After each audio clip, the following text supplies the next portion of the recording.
The UN says years of war, poverty, and drought have left more than 20 million people facing famine. Tony DeCopel has a report, and we warn you, the images are upsetting. They show the heartbreaking severity of the crisis.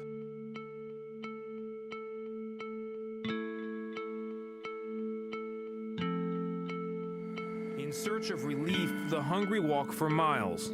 But without enough food to go around, vast stretches of Africa and the Middle East are now on the brink of famine. We stand at a critical point in our history. Already at the beginning of the year, we are facing the largest humanitarian crisis since the creation of the United Nations. On Friday, United Nations humanitarian chief Stephen O'Brien warned world leaders that without a relief effort, millions could die, further destabilizing the region. The crisis is centered on 4 countries and more than 20 million people, including nearly 2 million in Nigeria, 3 million in Somalia, 5 million in Sudan, and 14 million in Yemen. In all, about 1.4 million children face an imminent risk of death, according to UNICEF spokeswoman Marixie Mercado.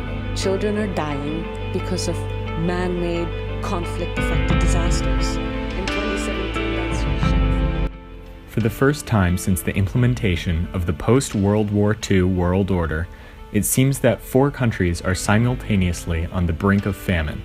While famine has only been officially declared in some areas of South Sudan, massive food insecurity that will likely turn into full-scale famine threatens Yemen, Nigeria, and Somalia as well. In these 4 countries, starvation threatens 20 million people, more than at any time during World War II. Each country has arrived at this upsetting juncture through their own unique ways, but they all have one element in common: war.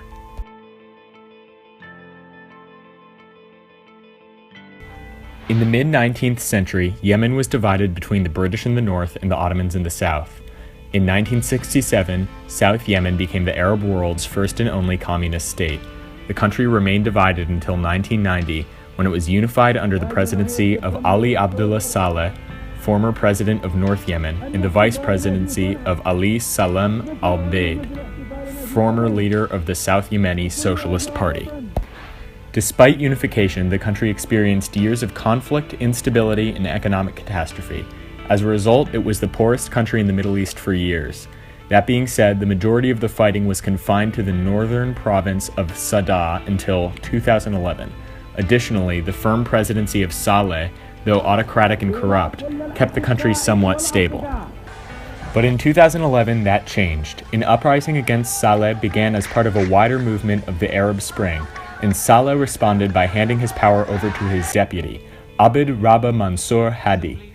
The early years of Hadi's rule were plagued by attacks from al-Qaeda, the growth of a southern separatist movement known as al-Haraq, the loyalty of many officers to Saleh, and corruption. In addition to the political turmoil, Yemen faced food insecurity and continuing poverty. The Houthi rebel movement, which had previously launched several campaigns against President Saleh, took advantage of this instability and captured the northern Sada province.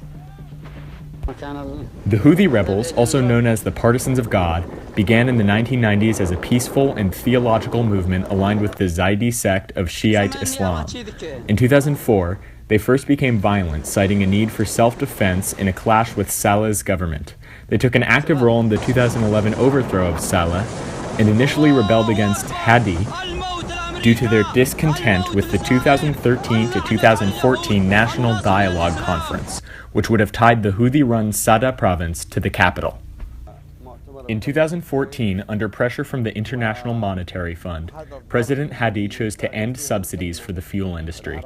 This enraged Yemen's already impoverished civilians and allowed the Houthi movement to gain traction as a political, rather than purely theological, group. In fact, many ordinary citizens who joined the Houthi rebellion were Sunni Muslims, and they put their faith aside in the decision to fight alongside Zaidi Shiites. The new, larger Houthi movement managed to take the capital of Sana'a. Then, in 2015, the Houthis surrounded the presidential palace where Hadi lived. Hadi was briefly under house arrest before managing to escape to the small southern province of Aden, which became the new location for most of the fighting. Around this time, the Houthis made a tactical alliance with loyalists of the former President Saleh, despite political and theological differences. Additionally, Al-Qaeda in the Arab Peninsula, or AQAP, emerged as the strongest Sunni alternative to the Houthi movement. AQAP is considered by the U.S. to be the most dangerous and powerful contingent of Al-Qaeda. The creation and alliances of anti-Hadi groups pushed the president into exile for about 6 months. During this time, Saudi Arabia, who was afraid that the Shiite Houthi control over Yemen would expand the political reach of Iran in the Middle Eastern Cold War between the Saudis and the Persians, formed a coalition of Sunni-majority Arab states and began airstrikes in Yemen. In Yemen, the Arab League has declared its full support for a Saudi-led air campaign launched to crush Houthi Shia militants who control vast areas of Yemen. Overnight strikes reportedly killed 65 people, including several rebel leaders. The United States, the United Kingdom, and France all supported these airstrikes and occasionally led their own attacks. The mobilization of this Sunni Western alliance encouraged Iran to strengthen their proxy support and funding for the Houthi rebels. In order to enforce an arms embargo, Saudi Arabia, with the support of its coalition, imposed a naval blockade on Yemen. This is perhaps the single move that affected the lives of Yemeni civilians the most, as not only imports and exports are now restricted to and from Yemen, but aid ships led by humanitarian organizations are having difficulty getting into the country. As a result, at least 78% of Yemenis are in need of humanitarian assistance, with an increase of about 4 million citizens in just the first 3 months of the blockade. While the US, the UK, and France have urged Saudi Arabia to ease their naval blockade and increase humanitarian assistance, little has been done in this regard. After a 4-month battle in Aden, President Hadi returned from exile to lead his government from the southern province.